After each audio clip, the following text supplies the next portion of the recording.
how we wanted it to? No. No. Do you think this is the last time we're ever going to be disappointed? No. No. Okay. This is why we're coaching. Okay, winning the matches is awesome, but we are going to go through so many disappointments in our life, and the number one thing you got to be able to do: have a big disappointment and not let it sap your enthusiasm. Get in here the next day and be ready to go. Wow, Eric. Sorry. This is supposed to be on the channel too. Sorry. Wow, Eric. Okay. You got me all messed up now, Eric. Okay. The point is, we're going to be consistently faced with disappointments, like people sneezing in the middle of a good speech. Right? We're going to be routinely, consistently faced with disappointment in our life. Okay? Do you know how many times I've set a goal and then had something like a broken foot or a broken neck or family member passing away or any of those things derail it? Yeah. Countless. You can't even count enough. Every single time we set a goal, there's a massive risk that we don't get there. Every single time. There's a huge risk. And most people break or quit or don't start because of that risk. Because that's a scary thing. To put everything you have towards something, and there's a chance you don't get it. We were hyped up. We had our rival in our home gym. And then we lost on the last second. Right? That's a major risk we take. And it hurts and it stings. But it's a very good lesson, and it's something that should make us hungry. And what we're trying to do here is teach you how to have those things that sting and then get back in here the next day and be enthusiastic. You get me? Yeah. Okay?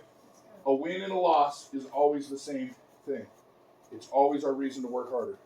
If it feels good, we got to go and we want more of that. If it feels bad, we got to get in here work so we don't feel more of that. Okay? Everybody understand? Yes, Coach. All right.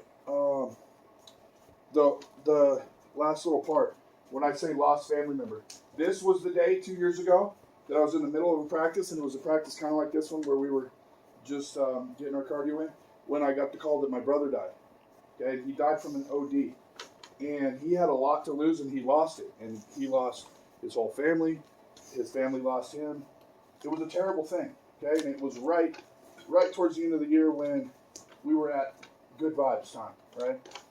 What I want to encourage you guys to do is, the binary thing, stay away from drugs, but I know that that's not always a reality. There's going to be it in your life. It's going to be around you.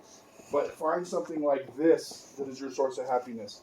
Don't find a shortcut like a substance.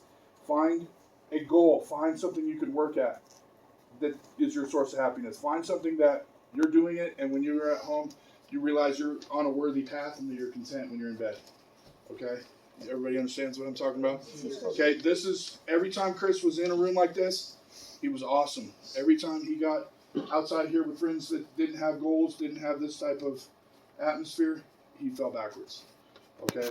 And then all it takes nowadays, one little backslide, and you can get something that is more potent than you think, and you're gone. And then it ruins so many lives. It would crush us. All right? So I just want that, talk about that again at the end a tiny bit. Just want that in your minds. It would absolutely crush us, and this is a spot where you can be happy. This is a spot where you can be motivated. This is a spot that can bring you the satisfaction that you think you're getting when you take a substance that is not real. That's a shortcut, and there's no shortcuts to happiness or contentment. Okay? Good? Okay, so now we got to have a little bit of fun. We got to have the fun that we would have had at the end of yesterday. Also, our throws are silly, so we're going to do a little bit of crash pad stuff because we're throwing ourselves to our own back a lot. You can